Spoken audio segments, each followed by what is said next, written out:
La dynamique agissons et bâtissons a été reçue ce jour par le conseiller spécial du chef de l'État en matière de sécurité sur des échanges lui confiés en vue d'une inclusivité gouvernementale. Et donc le premier message que la dynamique AB est venue faire passer, c'est d'abord un message de rappel, de loyauté indéfectible à son Excellence, Monsieur le Président de la République et chef de l'État, son Excellence Félix-Antoine Tshisekedi Tshilombo. Et nous avons également rappelé que nous étions présents lors de cette réunion du 22 février avec la haute autorité où des principes clairs avaient été édictés.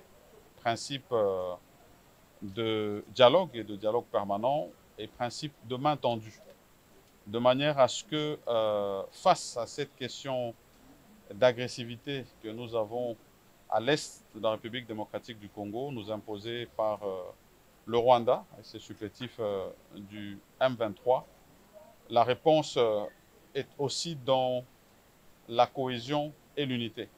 D'où l'idée de rappeler toutes les forces vives de la nation afin de travailler à cet objectif d'avoir la paix sur toute l'étendue de la République démocratique du Congo. Je n'ai pas besoin de rappeler que la dynamique AB est une force importante politique de la République démocratique du Congo, force nationale sur toute l'étendue et surtout avec une forte représentation, tant au niveau de l'Assemblée nationale avec les 48 députés, au niveau du Sénat avec ses 18 sénateurs aujourd'hui, qu'au niveau des assemblées provinciales avec près de 75 députés provinciaux.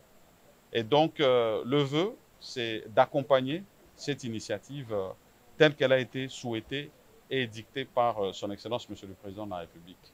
Et bien sûr, ici, avec une mission principale dans cette inclusivité gouvernementale, celle de la paix sur toute l'étendue de la République telle que je l'ai mentionné. C'est vrai aussi que dans nos échanges, il était important de rappeler que sur cette question d'unité, il fallait rester imperturbable, de manière à ce que la réponse soit forte face à cette insécurité que nous avons. Et donc, nous sortons bien sûr satisfaits des échanges que nous avons eus ici et nous allons attendre, bien sûr, les directives qui seront données par la haute autorité du pays une fois que le rapport sera donné par le conseiller spécial et son équipe qui auront reçu toutes les forces vives de la nation ici. Voilà. Je vous remercie.